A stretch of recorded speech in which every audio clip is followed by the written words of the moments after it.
Wine to Noon. Wine to Noon at FM 100.3 KFAN. Doubleheader Wednesday for YA, young Alec Lewis of The Athletic and theathletic.com. 9 to noon by day. Schedule release with Nordo and Saucy by night. And good morning. Good morning. Yeah, they asked me if I would hop on tonight. I'm like, yeah, as much as you want to hear me blabber on about whatever, I'm willing to do it. But I'm pumped. I mean, Nordo and I did Saturday. Mm-hmm. Thanks for coming, by the way. No problem. Yeah, we really appreciate you I had showing up. I planted zinnias, so my perspectives are in the right place. No, that's how's the watering going? Well, with the watering's going great, thank you. A 45-year-old house does not have a sprinkler system. Really? Yours truly and Cotton John, one of my best friends who lives next door to me. He's a big Green Bay Packers fan. He has a Gilbert Brown gnome atop his driveway and a Mark Chimura gnome right next to his hot tub. But it's friendly fire between the two of us. I don't think he gets the Mark Chimura bit, by the way. So that's okay. Kids got to grow up eventually. So it's friendly fire with he and I. I mean, he waters my lawn, I water his, stuff like that. So that was the background on how's the watering, because we don't have sprinkler systems, yet we water in a way where our lawns are better taken care of than those with sprinklers, because when the wind blows, they can't move theirs and we can move ours. You know what I mean? Right. I know exactly what you mean. Right. I'm following this so well. Back down Aniston days. And I would say, can we not, my question would be, can we not put a sprinkler system underneath the Timber Tech deck? Sure. It's the deck of your dreams. No, right. It should have enough. Come on, man. It should have enough space underneath it. And the grill on the Timber Tech deck undoubtedly is cooking something from Thousand Hills. Yes, Thousand Hills lifetime grazed grass-fed beef on the deck of your dreams while supporting Dinkytown athletes. Mm-hmm. So elite meat for athletes. Thank you, Thousand Hills. On a Timber Tech deck. And now we just need, we need an irrigation company to come in and save this segment. That's exactly what I'm trying. What we need to save the segment is a sponsor for young Alec. Yes. Given the propensity, KFAN is tagging him and paying him It's just so great to have you around, man. But it's great to be here. The fan has a propensity to do that, so we're just very, very happy to have you around. I'm very happy to be here. The fans doing a good job. The people in the offices over in the other rooms, they know what they're doing around here. In the cubicles, no doubt. At Alec_Lewis, he's with The Athletic and theathletic.com.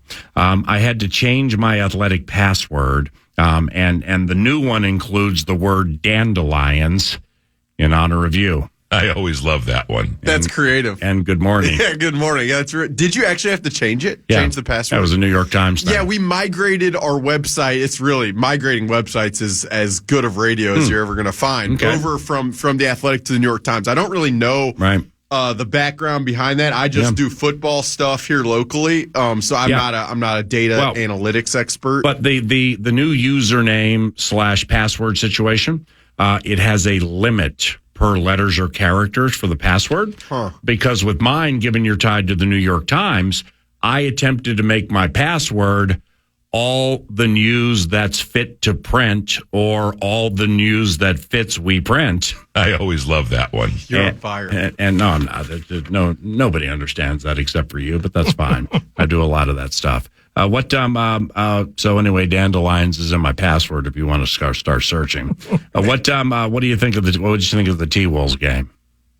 First, it started really late, so I'm slow this morning because you're 24 years old. Yeah. I'm 58. Nordo's like 38. Yeah, but you have to do this show every day, and you're the way I choose to do the show every day. Right, correct. The only thing I have to do is die. No, but you wake up and the preparation. See, I just wish the listeners at home could see the amount of you have packets of paper in front of you, written out scripts, notes, scribbled in the line. I mean, the preparation that you must just put in, beginning at 5 a.m. on some of these days. So that's a daily process for you, and that's for me in the season. In the off season, I'm not there. What did I think of the game? Well, you're not there because you're hanging out in the lobby of your building.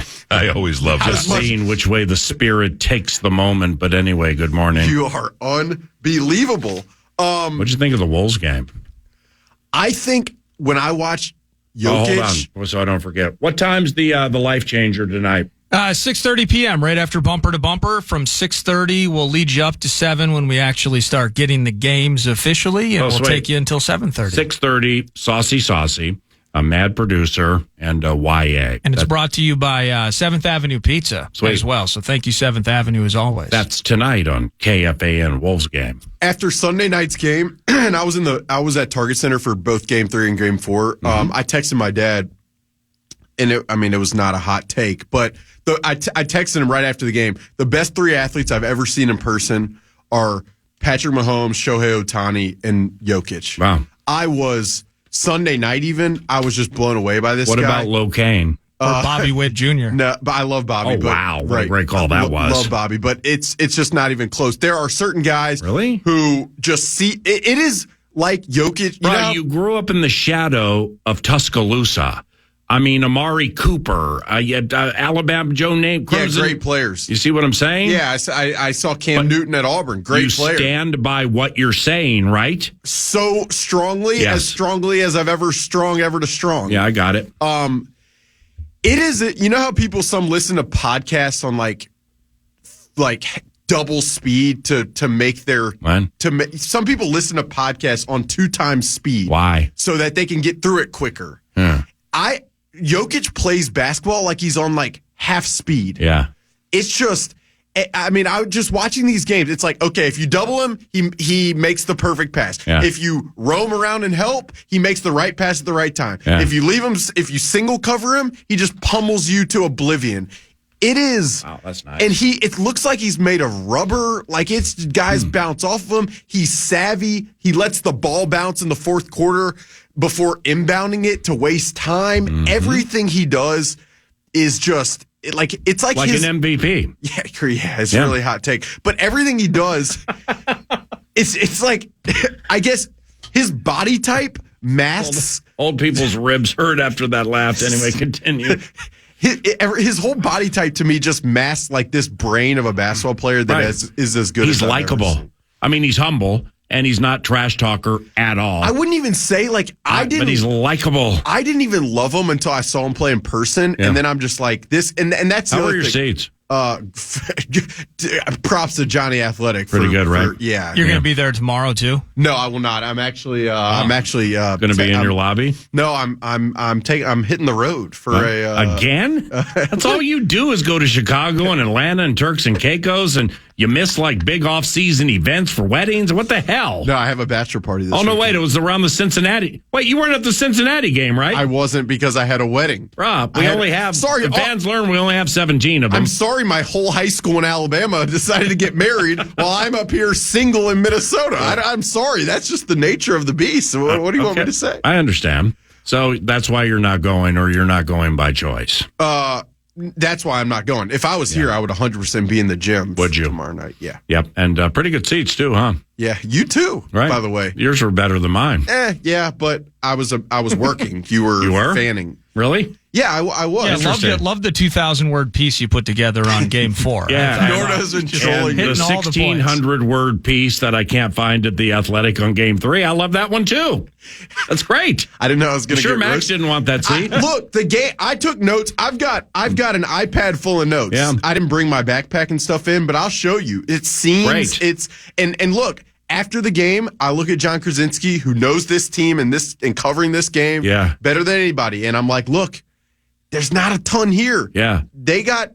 Game 3 was atrocious. What was I going to write after that? Right. Game 4, it's like, oh, do I want to write about Aaron Gordon? Not really. Right. So you got in there. All right, 3-2. Speaking of Johnny Krasinski, here's how Johnny Athletic started his piece from Denver on Game 5. Where the Nuggets now lead the series 3-2. Rudy Gobert looked helpless out there. No matter what he tried, no matter how closely he contested, no matter how quickly he moved his feet, There was nothing he could do to stop Nikola Jokic. In the Minnesota Timberwolves' most important game of the season, their most reliable player and one of the best defensive players of this or any generation was hunted relentlessly by the 3-time MVP. Jokic sought out Gobert as if he was the weak link of a billowy soft unit. Not before a billowy soft unit. I think that'd be pillow. What's a billow soft unit? Not the 4-time NBA Defensive Player of the Year, leading one of the best team defenses in recent memory. And for so much of the night, Gobert hung right with him, refusing to bite on an array of pump fakes, not falling for the street magician's sleight of hand, and giving everything he had to try to make Jokic miss. In the end, none of it worked. That was so poetic with the soft unit reference and the sleight of hand. It's great. But when you read those first 3 paragraphs at The Athletic and theathletic.com, it's like, other than that, Miss Lincoln, how was the play? I mean, what did you think of our Leaning Tower of Stifle last night? Yeah. I mean, Stifle Tower is Rudy Gobert. I get the criticism, and I watched the inside, and I watched Draymond Green make some brash statements, even though I don't even think he could cover Jokic this year, and I definitely think he couldn't cover him last night. I mean, yeah, Jokic hunted Gobert, and there are times watching Gobert where it's like you can't just get back down over and over and over, but it's easy for me to say. And this guy, Jokic, I don't think there's no one in the world that can guard this guy one-on-one. So to expect Gobert to do it as good as he is, to me it doesn't make any sense. I watched like the Wolves entered this series to me with so much swagger, and it felt like from game 3 to this point, the Nuggets have just chipped away at that swagger over and over, and you really see who still has it through the adversity and who doesn't. And the only guy that, to me, it's pretty obvious still has it with the Wolves is Ant. And that's just, I mean, winners show up through adversity, and you can see it. Oh! Well, sticking with Gobert, though, I'm not that mad at Gobert losing to Jokic one-on-one. Yeah, same. I mean, it's just, I can't. There are moments last night, though, watching him losing offensive rebounds to Michael Porter Jr. There was a spot last night where he had the opportunity to just bring that ball up hard and flush it. He was 4-4 from the line last night. He tries to dish it off to Kyle Anderson, who, as many moments as Kyle Anderson has provided sparks, has provided veteran savvy, he's slowed the game down. I can't have Kyle Anderson on the court anymore. I'm just so frustrated with everything I've seen. Terrible shots, terrible decision-making. Let's try again next year with that. Let it out. But there were moments where I honestly thought Gobert, as tough as he had it in that shift last night against Jokic, he was also really soft in some situations when it came to rebounding and decision-making in those spots in the rim. So that's where I'm so split on it. Again, efficient offensively last night, 7-7. You dig all that. He had the double-digit boards. That's super cool. Yeah. He lost in the one-on-one battles. I get that. But I don't know if it's Gobert or if it's the plan, where Gobert in game 1 was so awesome at really doing 2 things at once. He was defending Gordon on the backside of the rim when Jokic had the ball, and he was making Jokic think. And that really stuttered up the MVP's game in game 1. But last night, it was all or nothing. If he's on Jokic, Jokic is getting all he wants, by the way. And then if Rudy's playing off at all, it's elite passing. Gordon was again finding backdoors and the passes and switches and all of that. Like I saw Rudy on an island, but then I didn't see Rudy getting gritty when I needed him to be gritty last night. So I'm so split on the Stifle Tower right now. Well, it would be nice if Cat wasn't in foul trouble and fouling guys flailing all the time so that Gobert could run. I mean, this is what I'm saying. Like, I'm not mad at Cat. That's part of him. And when you sign up with him, you're going to get that. And I don't think it's going to stop. But Cat gave facets of the game last night where they lose by 40 if he doesn't hit a few shots. Yeah, Rudy Gobert's offensive rebounding is embarrassing. It's when he tries to catch an offensive rebound, it's akin to when Adrian Peterson would attempt to catch screen passes. It's mechanical. Things bounce off fists. He's out of control. When Chris Finch joined the show 2.5 months ago, or 2 months ago, because they were funneling the ball when Cat was out. They were funneling the ball to Stifle Tower. Specifically, in a game against Sacramento, they would lose in overtime to the Sacramento Kings. And Chris came on the show and talked about the importance of Rudy slowing down and the methodology of the footwork and the A getting to the B and just slow down and have composure. That's all gone. There's no composure when he tries to offensive rebound. It's ridiculous for his size and his width and his strength that he gets two offensive rebounds. It's ridiculous. It drove me nuts last night, all of the balls that were bouncing off his shoulder and his elbows and his hands. It was ridiculous. Yeah, I mean, part of me would wonder if Jokic being farther from the basket and maybe if fielding passes, that may affect it. That's fair. But, I mean, and you said it right about Cat. Like, offensively, yeah, without him, I don't know what else they were going to do because Ant was, I mean, they were throwing guys at Ant the whole game. But I just... Well, what Ant has to... anyway, I'll save that for Double T. The Cat... It's so frustrating to watch him play. And when he's hitting threes, it's beautiful, and he shoots the three as a big man. But I just like there are these guys that I watch, and I'm just an amateur. I cover the NFL. This is not my specialty, but there are guys I watch. Those seats you had games 3 and 4. I mean, you're down there like David Aldridge. There are guys. David Aldridge was right behind me.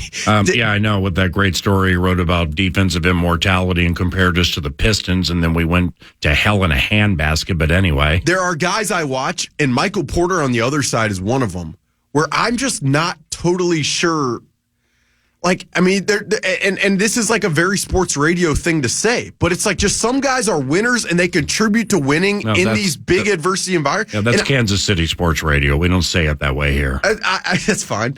I just watching Cat off. I mean, and then he hurt the knee early. Yeah. I get it. I give him credit. He's probably playing through a lot. Then he plays the rest of the game, and then they show on the telecast him walking off the court and he's limping. How about and it's that? like,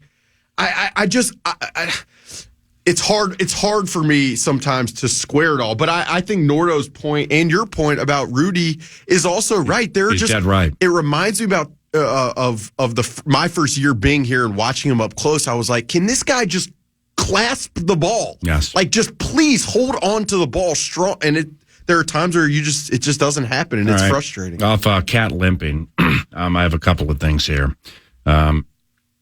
The way I wrote it, now granted, it's writing it to share into a microphone, but you're an accomplished journalist, and your career is vast and ever expanding. So tell me if you think this is accurate. There was perfect symbolism for last night right after the final buzzer. In single file order, Mike Conley, Cat, and Finchy all limped their way into a dark tunnel, heading to the locker room with heads down and a collective countenance of chagrin, their howl replaced by torment and the gnashing of teeth. Oh my gosh. I just wanted to see your face. All right, now hold on. Nordo, you're going to like this. Yeah. You may think it's the stupidest thing you've ever heard, or you triggered my mind with this last night before the Wolves game with a text you sent me. And I remembered the text, and then I watched the game with Stifle Tower against Jokic and the whole thing. Yeah. So did anybody watch the Knicks destroy the Pacers yesterday? I know the Con did. Did you see any of it? I watched a little of it. I was working out and bouncing around. I never thought I'd say this. Honestly, I never thought I would say this. But I wish Rudy Gobert played more like Isaiah Hartenstein. Oh my gosh. Okay. Now he was unbelievable last night. But we've seen him all of his career. We're league freak Rays. That is correct. Here's the context. We don't cherry pick the low hangers. Context is required. I never thought I'd say this, but I wish Rudy played more like Isaiah Hartenstein. He texted you that? No, he had something about the way Isaiah was playing. Active, always running back on defense. Yes. And grabs more than 2 freaking offensive rebounds in big spots. He energizes the bit.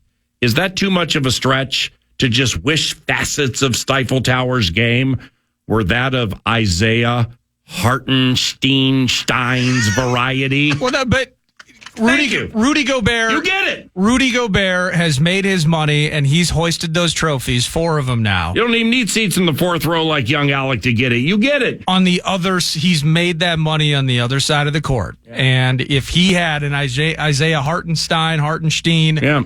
He blocks 4 shots, by the way, sometimes. But the key to what he was doing is his placement and his ability to find himself in the right spot, where he's out rebounding Miles Turner in these spots last night against the Pacers.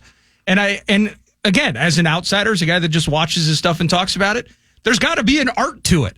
But it starts with effort. And nobody was trying harder on that court than Jalen Brunson. Yeah. But shortly after that, and DiVincenzo actually last night. Yeah. And then it was Hartenstein. And he was unbelievable. That is a con artist LFL player through and freaking through. Well, Fina, fairness and 9 to noon act. I didn't watch a minute of the game. I went off Nordo's text and looked at the box score. Then I got a text this morning from Eric Bjorgaard, the general manager of Metropolitan Ford, where he kind of put me, I can't find my phone now, but that's fine. He kind of put me on the bit, and I'm like, man, that's brilliant. I mean, I'm with you on that with the active nature and the way. Does Bjorgaard have a game-used Hartenstein in his office? Let's see. He wrote. He woke up and was thinking about Isaiah Hartenstein. These are the things we think about. Well, because he cares. No, I mean, obviously. Yeah. I mean, I would expect nothing less. He wrote me, watch that Knicks game last night. We need Gobert to play like Hartenstein did on the offensive glass. And then Ant to watch how it's come to this. I didn't read the rest of the text after pilfering the Hartenstein take. There was, I mean, and Ant to watch how Brunson attacks being double teamed full court most of the game, but he still dominated. Yeah, there's some credence in that. I don't know. That's a different. We're talking about 2 different teams. We're also talking about an elite basketball mind as the general manager of Metropolitan Ford, but 2 different games for sure. Well, and defense, Indiana's, thank you. I was going to say defense is the A topic that separates those 2 franchises Big right time. there. And Halliburton might be he's nice. 30 points a game and 15 assists if he figures out how to stabilize the offense. They ain't defending in Indiana like they do in the Mile High, which I think after when this smoke clears, if the Wolves don't move on, it's where my apology segment, I don't like to apologize. I see things, talk about them. I did not give them enough credit how good Denver is defensively. Right, me either. And specifically what they did on Ant last night. It was impressive. He's right that Ant rising to the challenge, we got to figure out on our side of the things how to beat that the way that Denver's beaten our defensive efforts early in the series. Yes, YA. Yeah, I mean, just to me, besides the I mean, it's just the discipline. Like, I mean, it's I've heard the words defending champs.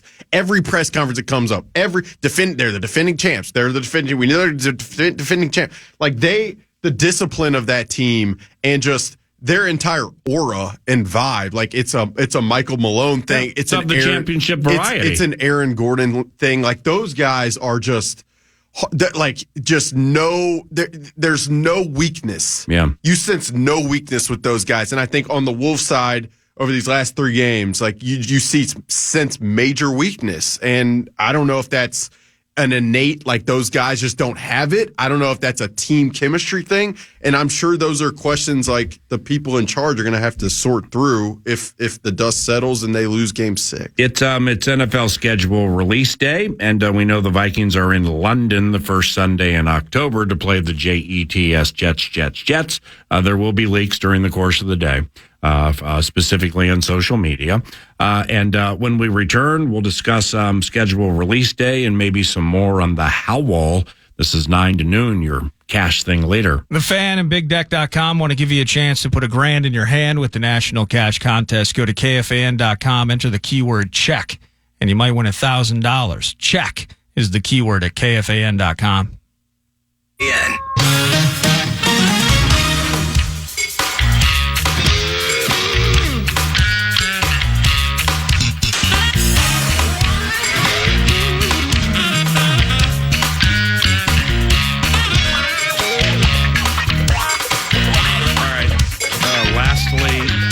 At least for now, on the Howl, Trent Tucker, the professor of hoopology, he of the NBA championship winning variety, He'll be on the 9 to noon show 30 minutes from now. More of your talkbacks in the final hour of the presentation. And also crafted early in the week, and it got lost in the Howell Shuffle. Some history and data points on drafted kickers. And the Vikings drafted Will Reichard from Alabama. And what a nice swing. I mean, what a big leg. Nice swing. FBS all-time leading scorer. But how well do kickers who are drafted do over the annals of time? We have compiled some information for that, and we'll share that in the final hour. And good morning. David Aldridge, super well-respected NBA mind. He wrote a story at The Athletic last week indicating the Timberwolves defense is evoking an old familiar championship feeling. He reminded us Nuggets coach Mike Malone was on Chuck Daly's staff during the Pistons' title-winning years, and how the Wolves were reminding him of defense the bad boys played back in the day, which was top-notch. I always love that one. What do you have to say about all that, Mr. Alec, representing the New York Times and The Athletic? Well, I mean, through 2 games, I can understand why you would write that. I understand. I mean, Jokic I bought a broom, a little baby broom, to sneak into Target Center for Sunday to hold it up and try to get on ESPN or TNT for the sweep. And now we know why it hasn't. I mean, you bought a broom. That's why. Now we know. Bought a broom. Why would you do that? Why would David Aldridge compare the Timberwolves to the bad boys? You watched games 1 and game 2, and Jokic. That's why I bought the broom. Fox. Yeah, but you went a step further. This guy's job is to write it. Your job isn't to buy a broom. Yeah, that's fair. Well, I'm a Rube. I'm a fan. Yeah, that's what Rube fans do. Yeah, but Rube fans also actually, I don't know. I talked to a lot of friends who were like, after game 2, they're thinking forward. They're thinking, and I get why. Because I told Nordo this Saturday, people in this town want to believe so badly. They care so much. They want to feel the feeling so badly. Yes. And this like, I was texting a buddy last night after the game, and I just feel for it. I said to him, I was like, I just empathize for your situation, not being able to see the fruits of the game 1 and game 2 labor. Alec, I gotta say this though, and I know, what is it, 2 years in, and that's all good. Years. Many years to come, and looking forward to it. Yeah. About 4 or 5 years ago, the Minnesota Wild were just on this awful losing stretch, and we do Vox in the Box shows during the Minnesota Wild season.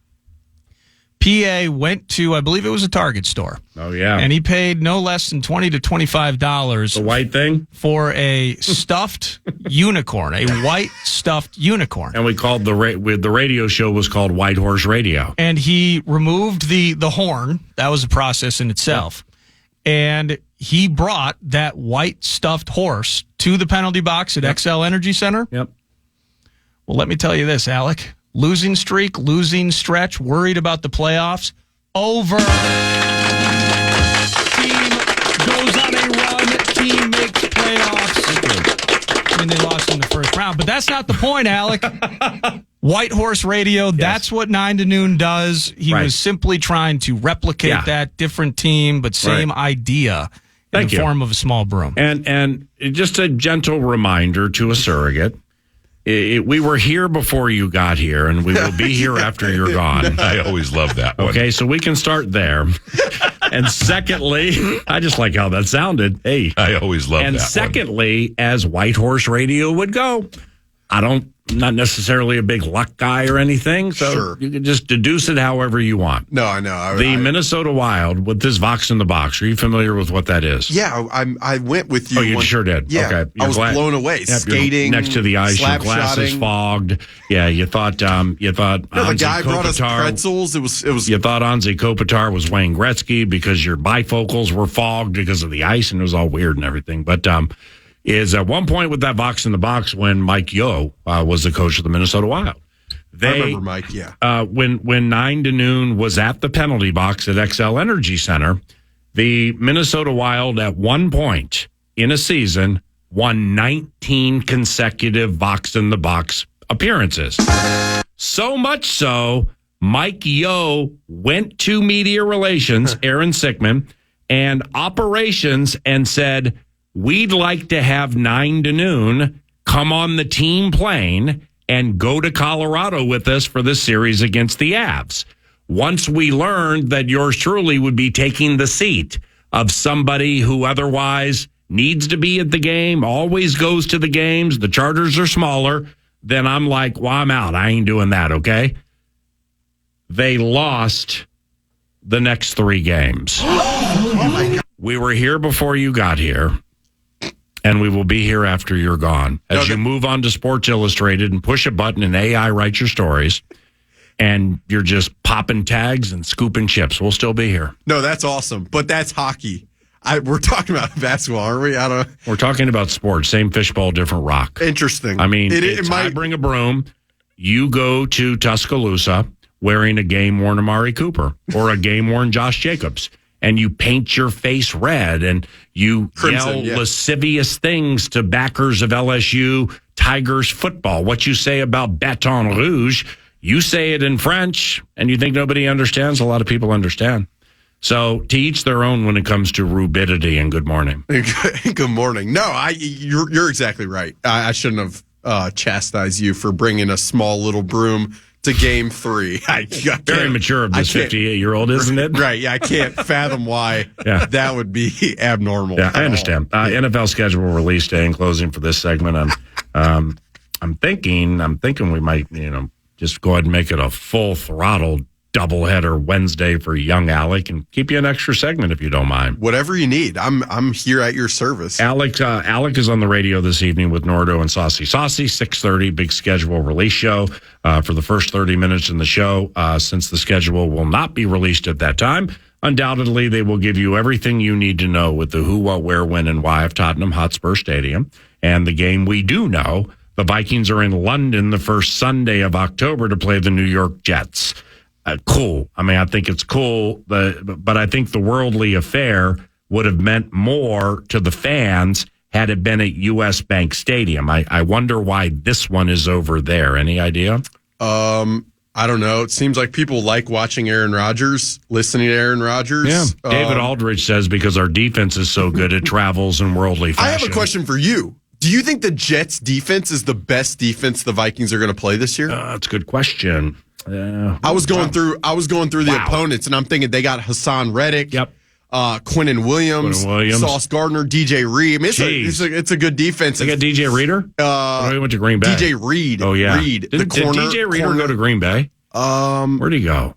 Detroit. Yeah, Detroit. Yeah, of course he did. Yeah, of course he Off injury, and David Aldridge thinks he's going to lead to the 85 Bears defense. David Aldridge is like an esteemed David's awesome. I've met him. He's awesome. A Hall of Fame writer. He's just getting slammed. No, he's not getting slammed. It's teasing and joking and jesting, and it's bit mode, and they don't do that with Kansas City Sports Radio.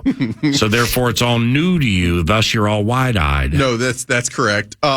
No, the Jets in London, I mean, I think you get Aaron Rodgers. Yeah. It'll be kind of, I mean, Harrison. I thought it was going to be the Texans. I thought it was possible. I got steam on that at the Combine. I don't know where you got that from, but no, I got it before you shared it with me. Oh, okay. Yeah, from somebody who was close to the Texans. Yeah, I think it might have been a little switcheroo action on the bit. I don't know. I'm not reporting that. I just wouldn't be shocked if there was a little switcheroo on the bit. You're not reporting it, but somebody is aggregating it. Of course, yeah. PFTA, we will have that pretty soon.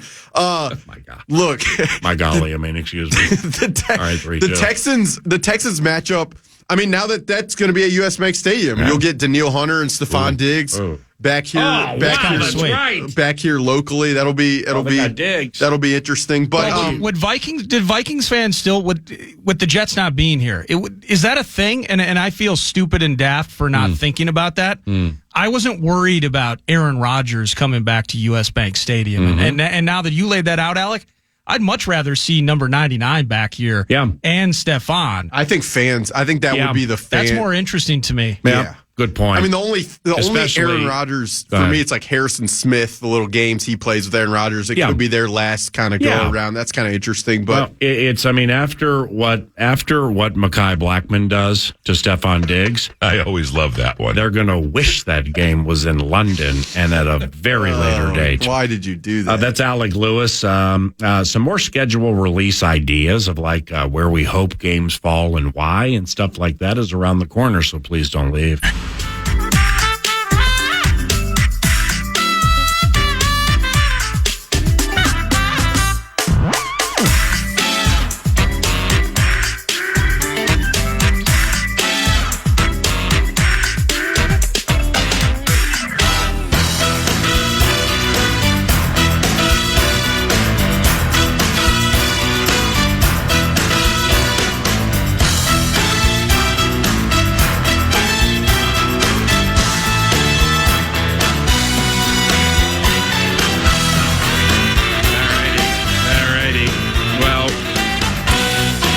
With the NFL schedule release taking place this evening, 7 o'clock, 6:30 to 7:30, we have a schedule release radio show on KFAN. It's when we put some things together with like the who, what, where, when, and why of what our wish list would be for where some games would fall. First thing I wrote was that we're hoping some of the games fall like this, like no Lambeau or at least for me, no Lambeau or Soldier Field or MetLife Stadium in December. Well, there are some leaks at the Twitter machine that the Vikings are going to open at MetLife Stadium against the New York Giants. So that's not MetLife Stadium in December. That's not Ratty, New Jersey in December.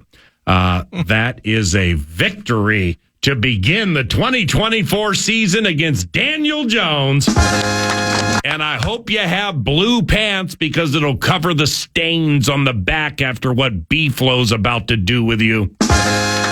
Is it going to be Daniel Jones? That's right. I mean, couldn't it be Drew Lock? I mean, oh, come on. No, that's not no. I mean, it's a 2% chance. They have someone else, too. They signed someone else. Benny Tanucci? Or, they still got, was it Tommy DeVito? Yeah, Tommy DeVito. Or every third quarterback they have sounds like a co-star on Sopranos. I always love that one. They get those Italian names to lure the Italian crowd because they're about ready to put a tarp up on the upper deck when they play like Jacksonville or the Oakland Athletics because ain't nobody coming. Yeah, they got Tommy DeVito and somebody Nathan Rourke. So it'll be Jones. It'll be Daniel Jones. I'm not 100%. I'm not as confident about you. I think there's a chance it could be Drew Lock, and whether it's Drew Lock or Daniel Jones, your Brian Flores comment stands. Well, it's especially like, with the additions they've made. I wrote out, let's get the Giants to start Daniel Jones versus Brian Flores. I'm on that early to start fast, or at least that's the hope. Then there's some reports that actually could be the first game for the Vikings at the NYG New York Giants. I'm personally speaking, and we have the London game that's been confirmed. The Vikings sent it out via release. That's all I have. Like I haven't looked at Twitter closely enough to see if there are any other steam related breaks. I saw one other one. If you want to hear a primetime bit, and I don't know if this is that's again. These are all leaks. Yep. Potential for Vikings hosting Bears on December 16th for a Monday night game. Oh my gosh! Caleb Williams at U.S. Bank Stadium under the bright lights against Sam Darnold or December 16th? J.J. McCarthy by the time that rolls around. That'd be December 16th. So that's week 14. That's week 15. That's a Sunday or Monday? Monday night game. Oh. Okay. So that means whatever's happening December 22nd would be not okay. My wish list is kind of boring in the respect can we get a bye week that's not like week 13 or 14 this year? Right. If the Vikings do what they've done with previous London games, I would assume if week 5 is at London, that week 6 is not a bye week. I would assume that.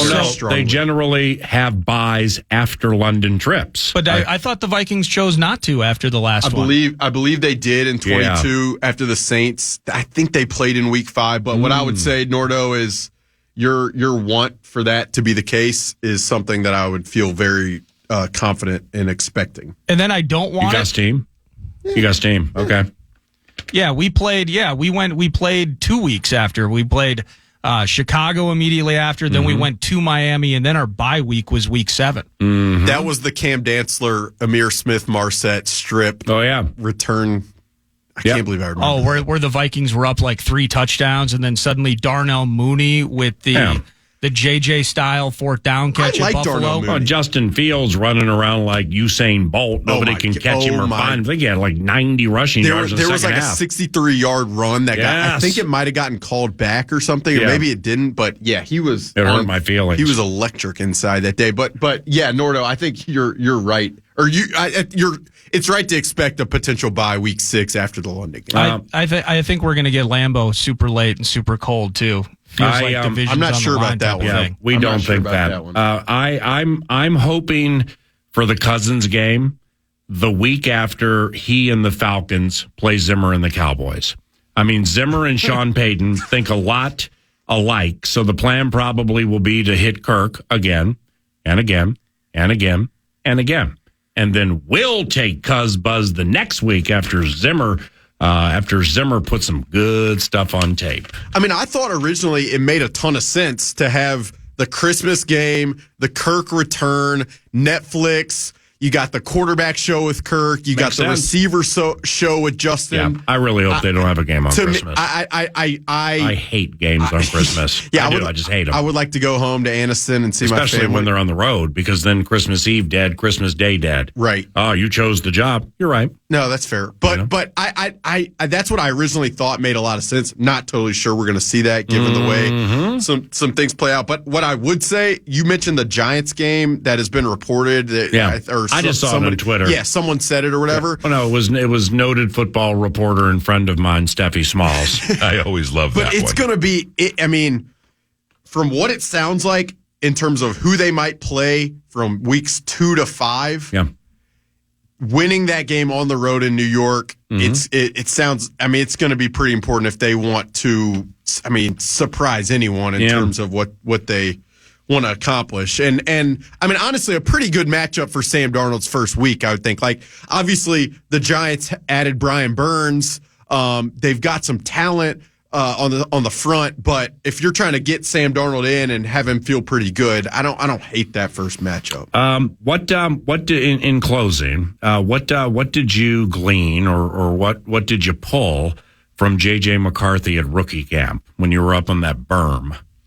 Not a ton. I mean, you saw him throw like 30 passes. He's got a really live arm. It wasn't the most accurate in the passes that I saw that day. How much of that is the receivers knowing where to run, knowing where to line up? It's really hard to say.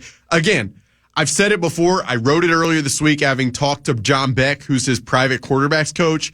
J.J. McCarthy is like the high school pitcher who's coming out and throws 98 miles an hour, but doesn't really have a curveball or a changeup, and is going to need to develop that, be able to change speeds, be able to find different trajectories. Like, that's going to be the key to his development, and I don't think it just happens overnight. I mean, developing touch and feel with a guy is I mean, talking to some private coaches in the industry, it's not the easiest thing to do. So How is Tom House? I have talked to Tom. He's a great guy. Okay. While I do think JJ can laser the ball over the middle and hit digs and all this stuff, and while I do think he has the right aptitude to learn the playbook quickly, and while I do think he's got the aura and charisma to command the locker room, developing the arm talent to throw all of the passes he's going to need to on the field in this Kevin O'Connell offense is going to take time from everybody I've talked to. And so I think it's smart of fans to keep that in mind as they watch every report that comes out throughout this summer and into camp. Lastly, from ProFootballTalk.com, PFT, Kevin O'Connell, the headline here with a story written by Josh Alper. Kevin O'Connell, I know everything will work out with Justin Jefferson. So that's, and it's in the story that way, the quote. It's not, I believe, or I anticipate, or I strongly feel. It's, I know. So, I mean, I don't think twice about this ever. But, like, is something coming down the pipe here relatively soon? Or have you gone steamrolling on this? Or like, what's your plan? Yeah, I don't doubt I mean, I think Justin. I've said it for months, going back to last year. Like it got really close last year, really, really, really close. There's a lot that each side is that has leverage on, so it's hard for me to fully say that it's going to happen really quickly. But I mean, look, he's going to get paid a lot of money, and how the structure and guarantees of that ultimately look is going to dictate, I think, how quick this thing happens. What I would say is, I just don't know what the holdup would be at this point. Like, you know what Justin wants, probably, in terms of his guaranteed structure, and I'm sure the team has their wants. So I fully believe that Kevin O'Connell is all in on wanting to happen. He understands value, all that. To me, I know the schedule release will be the headline this week, and then next week, probably some OTA stuff, but I just don't know. I would want to get him in as quick as possible, start him working with J.J. McCarthy. So, well, let me ask you this in closing. 45 seconds, you get it all. Do you think there's a chance that it's like, okay, here is our deal, we're not budging, and then on the other side with the Vikings, they're kind of like, well, here's our side, and both of us, we know will budge a little, but we ain't budging up to that. And then the next part is, well, that's going to be a major problem with our client. And then on this side, it is, but you know what? We can franchise him two years in a row. I mean, we can go franchise and then come back and franchise. And if he has the stomach to sit out a full year, well, God bless him. Well, I don't expect. I mean, Justin Jefferson is as competitive as anybody, any professional athlete I've ever been around, wants to be. And this is why I've said on the radio here, and I've written, like, it's his representation's job to vouch for their client. They know the leverage they have. The Vikings know the leverage they have, which is the franchise tag, like you just mentioned. And so, ultimately, I just would expect it to get done because the security that each side can create from signing the deal. But I mean, his representation is really good, and so are like Rob Brzezinski is really good at these deals. Yeah. He doesn't pay top of the line deals for. I mean, I think he paid Harrison Smith an incredibly top of the line deal at safety years ago. Xavier Rose might be in that category, but other than that, like Rob, I mean, they're really good with how they navigate this stuff. So I would expect probably deadlines, tension to spur the deal. But I am where I've always been. I expect to get done, just like Kevin O'Connell said. Thank you. Thank you. And have a wonderful day. I'm excited, and I'm excited to see Nordo and Sauce tonight. It's going to be fun. Hell yeah! 6:30 p.m. Brought to you by 7th Avenue Pizza. The schedule will officially be released, and we'll talk about it for an hour. Next on the How, championship-winning player and a current analyst, Trent Tucker, Double T. Double T joining us next with Greg Popovich on KFAN.